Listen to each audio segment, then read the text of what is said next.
উঠবি না? উঠবি না তুই? আমি না কোনোদিন আমার কোন আমার এবার মতো মাফ করে দাও না। যেই মায়ের কাছে আমারে তালাক দেওয়ার গল্প করতেছিলি ওই মায়েরে ক যে এখন আইসা বাঁচাইতে। আমি কোনো তালাকে গল্প করি নাই তো। আমি খালি ওর লগে একটু খারাপ করে কথা কইতেছিলাম, আর কিচ্ছু কই নাই। কেন তুই কি কথা কওয়ার মানুষের অভাব পড়ছে? ঘরে বউ নাই? আচ্ছা ঠিক আছে, তুমি মরার আগ পর্যন্ত আমি আর কোনো মায়ের লগে কথা কব না, তোমার কথা দিতেছি। কি কইলি তুই? কি কইলি? তুই আমার মরার লেগে দোয়া করতেছস? না না, আমি এমন কিছু কই নাই তো। কানে ধর তুই। কানে ধরে এখন ডুব দিবি। 100 ডুব দিবি। আজকে এটাই তোর শাস্তি। হ্যাঁ, আমি সত্যি সত্যি ডুব দিলে তো আমার টান ধরে যাবো গা। 100 ডুব না দেওয়া অব্দি তুই এই পুকুর থেকে উঠবি না। কানে ধর আর তোর আজকে সারাদিন খাওয়া দাওয়া সব বন্ধ। ডুব দে, ডুব দে। আমি যা যা কমু তাই তাই করবি এখন। আচ্ছা কি কি অল্প কও। অন্য কোনো মায়ের লগে কথা কমু না। এখন থেকে তুমি যা কইবা তাই শুনুম। তোমার কোনো অবাধ্য হবো না। আর কখনো তোমার অবদ্ধ হবো না।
আমার কাছে কি মনে হয় জানেন, আমি একটা চিড়িয়াখানার মধ্যে আছি।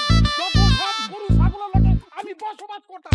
খবরদার ভাইজান, আমার জামাইরে তুমি গরু ছাগল কইবা না।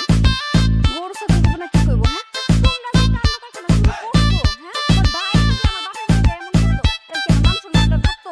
ভাবি আমি তোমার শতবার কইছি যে আমার মান সম্মান দিয়ে জ্ঞান দিতে আসবা না। ভাই কুমার, রাত দুপুর হইছে, এখন সকালে করার সময়। আমি তাদের ঘরে নিয়ে যাই, খাওন দিবা। সব দোষ তোর। ঠিক মতো থাকি দিলে কি এটা করতো? রাখো, এই করে করে রাখো, ঘুমাবে। কিছু ভাইয়া হয় রে।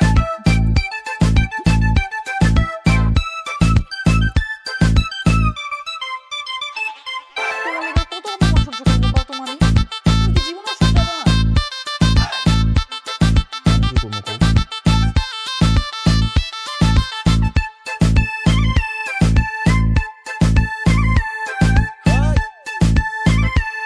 তোর এত বড় সাহস, তুই আমার ধাক্কা দিবি? তুই জানোস আমি কে? বাঙ্গির পুত?